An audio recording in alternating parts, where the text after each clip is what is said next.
We're putting your brain to the absolute ultimate test today with something truly mind-bending.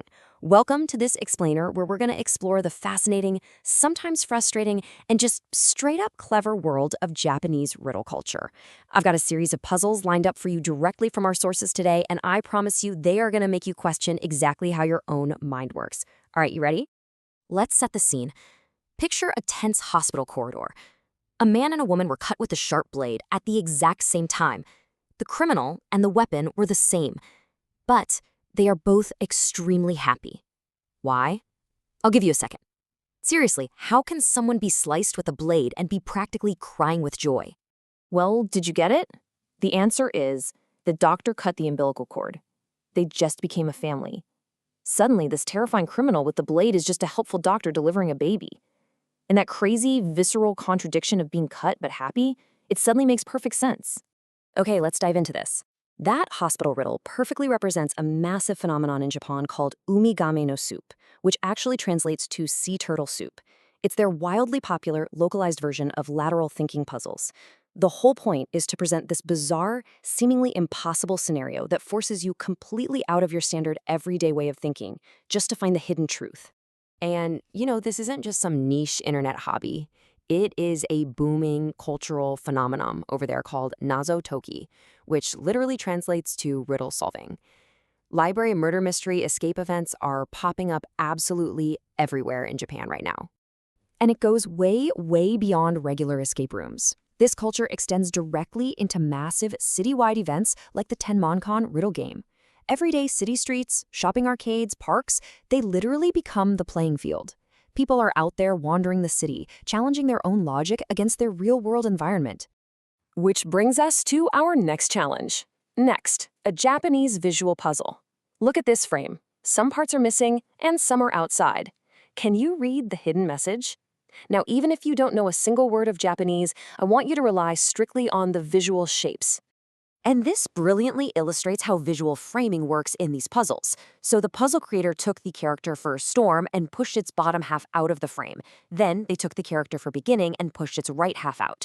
If you only read the specific strokes that remain inside that invisible boundary, they combine perfectly to spell typhoon.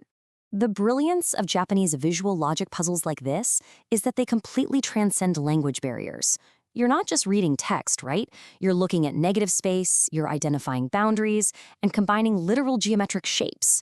It turns what could just be a simple word game into a genuinely artful puzzle for absolutely anyone. All right, let's step it up again. Riddle number 3. Think outside the box. The end of life equals E. The middle of smile equals I. What is the beginning of secret? Take a deep breath here. What is your brain instinctively telling you the answer should be? If you're stumped, it's probably because your brain is falling into a trap. Most people think about the meaning of the words. You start philosophizing, like, what is the beginning of a secret? Is it a whisper, a thought, a mystery? But you should look at the letters themselves. You have to ignore the meaning entirely. Let's move to and see how this builds step by step. The end of the literal word L-I-F-E is just the letter E. The exact middle letter of the word S-M-I-L-E is the letter I.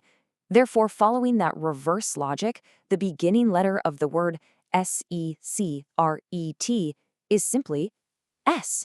Japanese puzzle creators actually call this kind of design weaponizing the brain, which is such a cool term.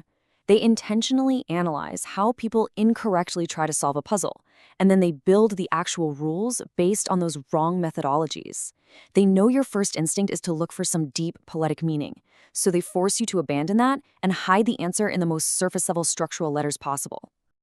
All right, you've survived the lateral thinking, the visual framing, and the reverse logic. Now for the ultimate boss fight. This is a super famous geometric dissection puzzle that was first proposed by a puzzle maker named Henry Dewdney way back in 1902. So, we already know you can cut an equilateral triangle into exactly 4 pieces to form a perfect square. But can you do it in less than 4 pieces? Say a 3-piece solution. 120. That is exactly how many years this puzzle remained an absolute, unsolved mathematical mystery. For over a century, brilliant mathematicians and puzzle enthusiasts all around the globe desperately searched for a way to make that 3-piece solution work. So, the crucial point is how this century-old debate finally ended. According to our sources, in 2024, researchers from Japan's Advanced Institute of Science and Technology, alongside MIT, developed a brand new mathematical proof. They definitively proved that a three-piece solution is mathematically impossible. The four-piece cut was optimal the whole time. The answer to the riddle was simply, there is no solution. Sometimes the puzzle is just a trick in itself. And that brings us to the end of our dive into these incredible puzzles. But I do have one last riddle for you. If you solve this, you're a genius.